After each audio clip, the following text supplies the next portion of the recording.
ጤና ይስጥልኝ አድማጮቻችን፣ ተመልካቾቻችን እንደምን አላችሁ? እንደምን ሰነበታችሁ? ግርማ ካሳ ነኝ። ይህ ዋሜራ ነው።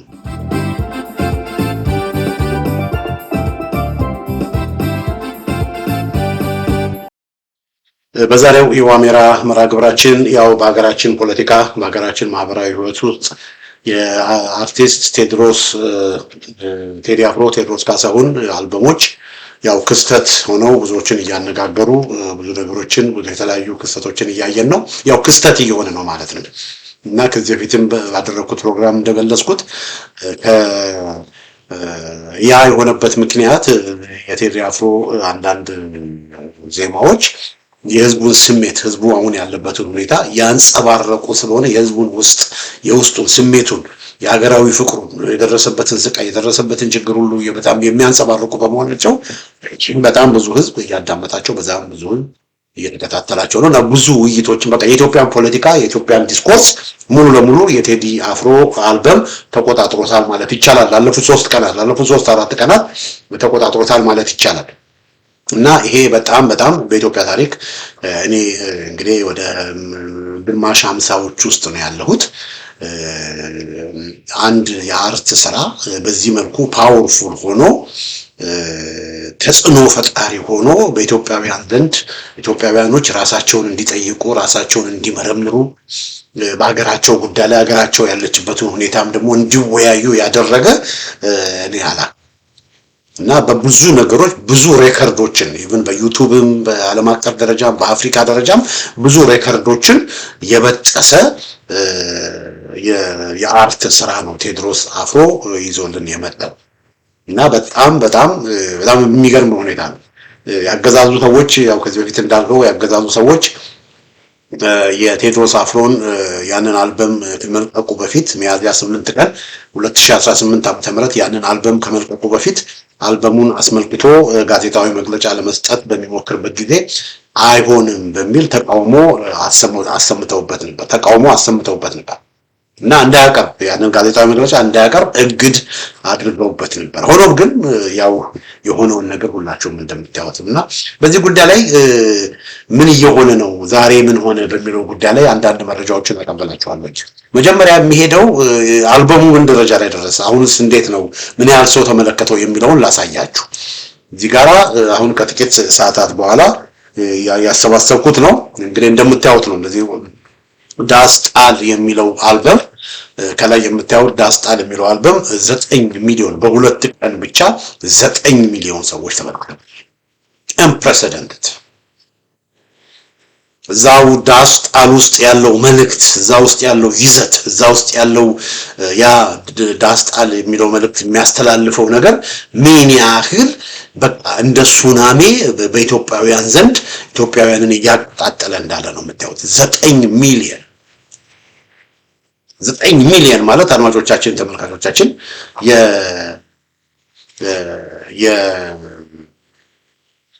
የአፋር ክልል፣ የቤኒሻንጉል ክልል፣ የጋምቤላ ክልል፣ የሲዳማ ክልል በቃ ብዙ ክልሎች አንድ ላይ ተደምረው ማለት ነው 9 ሚሊዮን ቀላል ህዝብ አይደለም። እና 9 ሚሊዮን ይሄን ዳስጣል የሚለውን ብቻ ነው ዳስጣል የሚለውን ብቻ ወደ 9 ሚሊዮን የሚሆን ህዝብ ተመልክቶታል።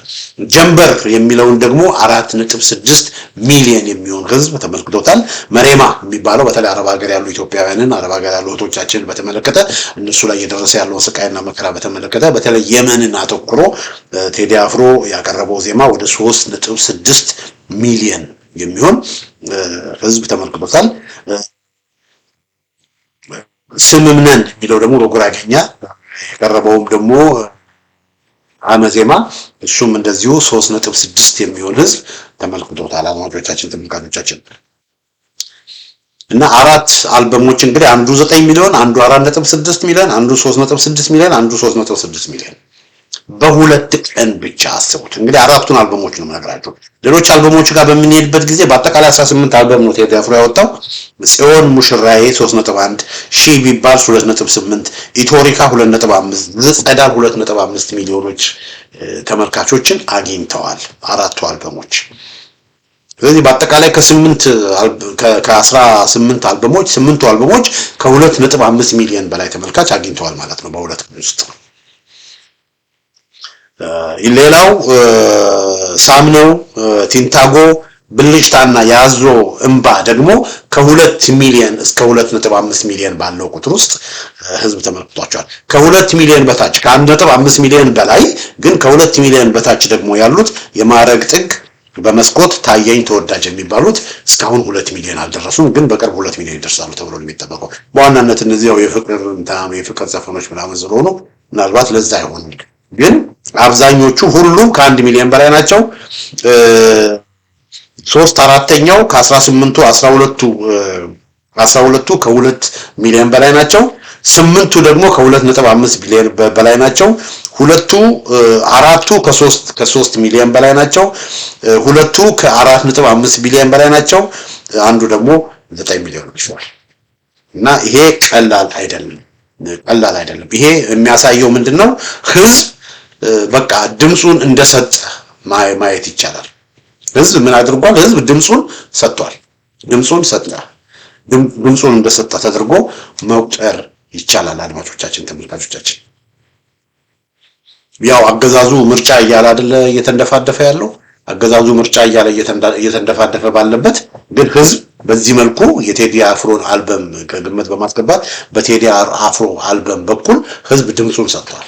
ከሚያዝያ 8 ጀምሮ እስከ ሚያዝያ 10 ባለው በሁለት ቀን ውስጥ 9 ሚሊዮን የሚሆን ኢትዮጵያዊ ዳስ ቃል የሚባለውን በመመልከት ኢትዮጵያዊነትን መርጧል። የኢትዮጵያ ህዝብ ተመልካች በሚሊዮን የሚቆጠረው ሀገር ቤትም ከሀገር ውጭም ያለው ሁሉ ምንድነው ያለው? ኢትዮጵያዊነትን መርጧል። እና ያንን ነው የምናየው አድማጮቼ፣ ተመልካቾቼ። እንግዲህ አሁን ያለው ሁኔታ አልበሙ አሁን ያለበት ሁኔታ ይሄን ይመስላል። የዳስ ቃል የሚለውን ስንመለከት ወደ 50,322 አስተያየቶች በአልበሙ ላይ በዩቲዩብ በአልበሙ ላይ ተጽፈዋል። 50,322 አስተያየቶች፣ ወደ 253,000 ላይኮች፣ 253,000 ይሄንን ያዳመጡ ላይክ አድርገዋል። እና ከተሰጡ አስተያየቶች መካከል አንዱ ወደ 12,000 ላይኮች እና ወደ 600 አስተያየቶች የተሰጡት አንድ አስተያየት አለ። በጣም ታፕ የሆነ አስተያየት እና ያ አስተያየት ምን ይላል?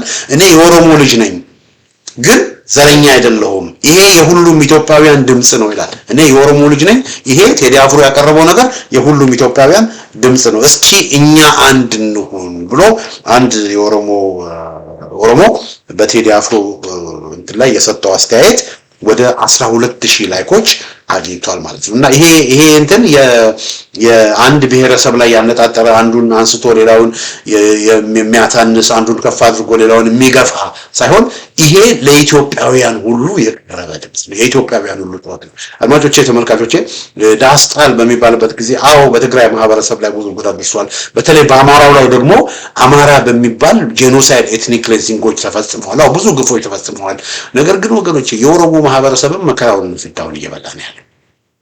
ለምሳሌ ቀላል ምሳሌ ብነግራችሁ በጉጂ ዞን በምዕራብ ጉጂና በጉጂ ዞን 450,000 የሚሆኑ የጉጂ ኦሮሞዎች የጉጂ ማህበረሰብ አባላት ከቅያቸው ኦነግና አገዛዙ በሚያደርጉት ጦርነት ከቅያቸው ተፈናቅለው በስደተኛ አካባቢ ነው ያሉት። ስለዚህ ሁሉም እያለቀሰ ነው፣ ሁሉም እንባውን እያፈሰሰ ነው። ምናልባት ከገዢው ፓርቲ ጋር ኦሮሞንን በሚል የኦሮሞነትን ካርድ በመጠቀም እየተጠቀሙ ያሉ ካልሆኑ በስተቀር ምናልባት የብልጽግና አመራር ሆነው የብልጽግና ካድሬ ሆነው የብልጽግና ተቀጣሪ ሆነው ከብልጽግና ጋር በተገናኘ ሀብታም የሆኑ ካልሆኑ በቀር አብዛኛው ማህበረሰብ ወገኖች ችግር ላይ ነው ያለው። ስለዚህ ይሄ የሁሉም ኢትዮጵያውያን ድምጽ ነው። እንግዲህ ያለው ነገር አንዱ ይሄ ነው ወገኖች። እንግዲህ ይሄን ተከትሎ በጣም የሚያሳዝነው ነገር ወገኖቼ ይሄን ላሳያችሁ። የቀድሞ የአሶሲኤትድ ፕሬስ ጋዜጠኛ ኤልያስ መሰረት የፋና ኤልያስ መሰረት ወደ 100 በላይ የሚሆኑ የአዲስ አበባ ልጆች የቴዲ አፍሮን ዘፈን በሚሰሙበት ጊዜ በብልጽግና በኦነጋዊው ብልጽግና አገዛዝ ታስረዋል። ለምን የቴዲ አፍሮን ዘፈን ሰማችሁ ተብለው ታስረዋልና ያን አስመልክቶ ትላንትና ወደ ከመቶ በላይ የሚሆኑ ዜጎች የአዲስ አበባ ልጆች መታሰራቸውን ዘግቦ ነበር እና ያን አስከትሎ የብልጽግና አገዛዝ እነዚህ የቴዲ አፍሮን ዘፈን ሰምታችኋል ተብሎ የታሰሩ የአዲስ አበባ ወጣቶችን ወደ 138 እንደሚጠጉ ነው መረጃዎች የሚጠቁሙት። እነሱን የሽብር ጽንፈኛ ኃይሎችን ተልኮ ለማስፈጸም ሲንቀሳቀሱ የነበሩ 138 ተጠርጣሪዎች በቁጥጥር ስር ዋሉ ብሎ እነዚህን የቴዲ አፍሮ ዘፈንን የሰሙ የአዲስ አበባ ነዋሪዎችን እነሆ ከሽብርና ጽንፈኛ ኃይል ጋር መፋኖር ማለታቸው ነው ከነሱ ጋራ ተልኮ ተቀብለው ለማስፈጸም ሲሞክሩ ተያዙ በሚል ይሄ እንዲህ አይነት የሽብርተኛ ክስ መስርቶባቸዋል። ወንጀላቸው ምንድነው? የቴዲ አፍሮ ዘፈን በመስማታቸው እና በዚህ ጉዳይ ላይ ጋዜጠኛ ኤልያስ መሰረት ምንድነው የሚለው? መሰረት ሚዲያ ትላንት ከመቶ በላይ ወጣቶች አዲሱን የቴዲ አፍሮ ሙዚቃ አዳመጣችሁ ተብለው አዲስ አበባ ውስጥ መታሰራቸውን አስነበብን ብሎ ይናገራል። ትላንት የዘገበው ከዛ ዛሬ ደግሞ ታሳሪዎቹ ሽብርና ጽንፈኛ የሚል ስም ተሰጥቷቸዋል። መታሰራቸውን የመንግስት ሚዲያዎች ነገሩን ብሎ ያው መታሰራቸውን መናገራቸው ያው የመንግስት ሚዲያዎች አመኑ። ግን ምንድነው የሚሉት? የታሰሩት የቴዲ አፍሮ ዘፈን ስለሰሙ ሳይሆን የታሰሩት ሽብርተኛ ሆነው ነው፣ የሽብርተኛ ተግባር ለመስራት ሲንቀሳቀሱ ተይዘው ነው በሚል ነው እንግዲህ አድማጮቻችን ተመልካቾቻችን የታሰሩ። እንግዲህ ይሄ ያሳዝናል። እንግዲህ አገዛዙ በዚህ ልክ ነው በቃ የከሰረው። በቃ ዘፈን እንኳን መስማት አትችሉም እየተባሉ እንግዲህ ባንዲራ ማውለብለብ አትችሉም እየተባለ ባንዲራ ለምን ያዛችሁ፣ ኢትዮጵያን አረንጓዴ ቢጫ ቀይ ሰንደቅ ለምን ያዛችሁ ተብለው ሲደበደብ ነበር ሰው። አሁን ደግሞ ለምንድን ነው ዘፈን የምትሰሙት እየተባለ እንግዲህ የምንሰማውን ዘፈን እነሱ ሊነግሩን ነው ማለት ነው። ስለዚህ ምን ማዳመጥ እንዳለብን እነሱ ሊነግሩን ነው ማለት ነው። ቁሙ ሲሉ መቆም፣ ቁጭ በሉ ሲሉ መቀመጥ። በቃ በሀገራችን ተመልከቱ። ይሄን ነው እንግዲህ ቴዲ አፍሮ በዘፈኑ እየተደረገ ነው። በሀገራችን አንገታችንን እንድንደፋ ተደርገናል። በቅያችን በሀገራችን ነፃነታችን ተነፍጓል ብሎ ያለው ይሄንን ዘፈን መስማት አትችሉም ብለው በኢትዮጵያ ቴሌቪዥን በተለያየ መንግስት ሚዲያዎች በሙሉ ምንም አይነት የቴዲ አፍሮ ዘፈን እንዳይነገር እንዳይሰማ ምንም አይነት አስተያየት እንዳይሰጥ አግደዋል። እንደውም አንድ የኢትዮጵያ የፍሪ ፕሬስ ጋዜጠኛ ፌስቡክ ላይ ስለ ቴዲ አፍሮ ዘገባ ሰርቶ በሁለት ሰዓት ውስጥ ያ ዘገባ እንዲነሳ ተደርጓል ነው መረጃዎች እንደሚጠቁሙት። እንደውም ያ አንተ ለሌላ ዓላማ ነው ያለ ተብሎት እንደውም ያንን የጻፉ ጋዜጠኛ ሁሉ ሳይታሰር እንዳልቀረ ነው መረጃዎቹ የሚጠቁሙት። የመንግስት ሰራተኛ የፍሪ ፕሬስ የኢትዮጵያ ፍሪ ፕሬስ ጋዜጠኛ በቴዲ አፍሮ በተመለከተ ዘገባ ሰራ ብሎ ታስሯል የሚባል ነው እንግዲህ የሚሰማው። እና በዚህ መልኩ በመንግስት ደረጃ የብልጽግና ከፍተኛ አመራሮች በመንግስት ደረጃ በቴዲ አፍሮ ላይ ምንም አይነት የቴዲ አፍሮ ነገር እንዳይሰማ እንዳይነገር የቴዲ አፍሮን ድምጽ መሰማት የለበትም የሚል አዋጅ ነገር አድርገዋል። እና በዚህ መስኩ አዲስ አበባ ውስጥ ያንን የሚያዳምጡ ሰዎችን እየወሰዱ ማሰር ጀምረዋል ማለት ነው። እና ይሄ እንግዲህ ተመልከቱ የቴዲ አልበሞች ክስተት ሆነዋል ብለን የምንለው በዚህ ምክንያት ነው። ለጊዜው ጡንቻ ስላላቸው ነው እሱ። ነገር ግን እየሆነ ያለው ነገር ይሄ ነው። ሌላው አድማጮቼ ተመልካቾቼ በዚህ ጉዳይ ላይ ሌላ መረጃ ላቀርባችሁ። ከፋሲል የኔዓለም የኢኤምኤሱ የቀድሞ የሳል ጋዜጠኛ አሁን የኢትዮጵያ ሚዲያ ሰርቪስ ጋዜጠኛ በሶሻል ሚዲያ ይለጥፈዋል። እሱንም ደግሞ ላጋራችሁ። ምንድነው የሚለው? ታማኝ ምንጮች እንደነገሩኝ ይላል ፋሲል የኔዓለም። ታማኝ ምንጮች እንደነገሩኝ ተቀማጭነታቸው አዲስ አበባ ላይ የሆኑ ሁለት ተጽዕኖ ፈጣሪ አምባሳደሮች ቴዲ አፍሮን ማሰር በአገሪቱ ውስጥ ማንም ሊቆጣጠረው የማይችል ቀውስ ይፈጥራል የሚል ማስጠንቀቂያ ኢሜል ለጠቅላይ ሚኒስትሩ ጽፈዋል። ዲፕሎማቶቹ ማስጠንቀቂያውን የላኩት የቴዲን ማሰር ፍላጎት በመንግስት በኩል መኖሩን መረጃው ስለደረሳቸው ነው ብሎ ይህንንም ደግሞ ከታማኝ ምንጮች ያገኘሁት ብሎ ጋዜጠኛ ፋሲል የኔዓለም ይህንንም ደግሞ አጥቷል። ከታማኝ ምንጮች ያገኙት በሚል ጋዜጠኛ ፋሲል የኔዓለም እንደዚህ ይለናል። እና አገዛዙ ኦሬዲ በእነ አብይ አህመድ ተነጋግረው ቴዲ አፍሮን ማሰር አለብን ብለው ለማሰር እየዶሎቱ እየተነጋገሩ ባለበት ያደርሷቸው እነዚህ አምባሳደሮች ያንን ካደረጋችሁ ትልቅ ችግር ውስጥ ነው የምትገቡት በሚል በጣም ኢንፍሉዌንሻል ሆኑ ተጽዕኖ ፈጣሪ ሆኑ። እንግዲህ ገምት ብትሉኝ አንዱ ማሲንጋ የአሜሪካ አምባሳደር ነው የሚል እምነት አለኝ። ማስጠንቀቂያ ሰጥቷቸዋል። ግን የነዚህን የአምባሳደሮችን ማስጠንቀቂያ ሰምተው አደብ ይገዛሉ እነዚህ ሰዎች የምናየው ነው። ለምን ሰዎቹ በጣም ግትር ናቸው። ሰዎቹ በጣም አርቀው ማሰብ የማይችሉ ናቸው። ሰዎቹ በእነሱ ላይ ራሱ ምን ሊያስከትል እንደሚችል ራሱ ማወቅ የተሳናቸው ሰዎች ናቸው። እና በዚህ ምክንያት ይበቃ ሰዎቹ ማቹሪቲ ይጎላቸዋል። ለሀገር የሚበጀው ምንድነው ለህዝብ የሚበጀው ምንድነው ብለው አይደለም የሚልስ ክብራቸውን ኢንፌሪዮሪቲ ኮምፕሌክስ አለባቸው፣ የበታችነት ስሜት አለባቸው። ስለዚህ ከበታችነት ስሜት የተነሳ ከኢንፌሪዮሪቲ ስሜት የተነሳ የተለያየ ነገር ሊናገሩ ይችላል። እና ያለው ሁኔታ ይሄ ነው አድማጮች ተመልካቾች። እና እንደዛ አይነት ነገር አለ እና ብዙዎቹ ቴዲ አፍሮን ሊያስሩት ይችላሉ የሚል ስጋት አላቸው። አንዳንዶቹ ደግሞ ምናልባትም ደግሞ አጫሉ ላይ ግን አጫሉን እንደገደሉ ሊገሉት ይችላሉ የሚል ስጋት አላቸው። ነገር ግን እነዚህ ሰዎች በቴዲ አፍሮ ላይ የሚያደርጉት ነገር በቴዲ አፍሮ ላይ የሚሰሩት ነገር እንደው አንዲት ቅንጣት ከጸጉሩ አንዲቷን ቢነቅሉ ዋጋቸውን ነው የሚያገኙት። ይሄንን በእርግጠኝነት ማወቅ አለባቸው። ስለዚህ ይሄ 9 ሚሊዮን የሚሆን ህዝብ አንድ አልበምን ካዳመጠ 9 ሚሊዮን የሚሆን ህዝብ ያዳመጠውን ማህበረሰብ ህዝብ እነዚህ ሰዎች በሱ ላይ አንድ ነገር እናድርግ ሲሉ ማንን ተማምነው እንደዚህ ሊያደርጉ እንደሚችሉ የሚኖሩት እኮ በህዝብ ተከበው እኮ ነው የሚኖሩት እኮ ህዝብ መካከል እኮ ነው። ጨረቃ ላይ እኮ አይደለም የሚኖሩት። ስለዚህ ቴዲ አፍሮ ጫፉ ላይ ቢደርሱ በእርግጥም አምባሳደሮች እንዳሉት ትልቅ ዋጋ ነው የሚከፍሉት እና ራሳቸውን አንገታቸው ላይ አንገት አንጠልጥሎ ለመሰቀል ካልፈለጉ ወይም ደግሞ ራሳቸውን እሳት ውስጥ ለመክተት ወይም ከፎቅ ላይ ራሳቸውን ለመወርወር ካላሰቡ በስተቀር ይሄንን ነገር ያደርጋሉ የሚል እምነት የለኝም። ሆኖም ግን ምንድነው ቴዲ አፍሮ መናገር ስለማይችሉ ሌላውን የአዲስ አበባ ነዋሪ ግን የተለያየ ምክንያት እየሰጠ ሽብርተኞች ናቸው እያሉ ግን ማሰር ጀምረዋል። እና በቴዲ አፍሮ እየመጣ ያለውን ግለትና መነቃቃት በጉልበት በማሰር በመግደል በመጨፍለቅ በማፈን በቃ ነገሩን ሰፕሬስ ለማድረግ ሞክረዋል። ይሳካላቸው አይሳካላቸው የሚለው እንግዲህ ወደፊት የምናየው ይሆናል። አድማጮቻችን ተመልካቾቻችን እንግዲህ ያለው ሁኔታ ይሄ ነው።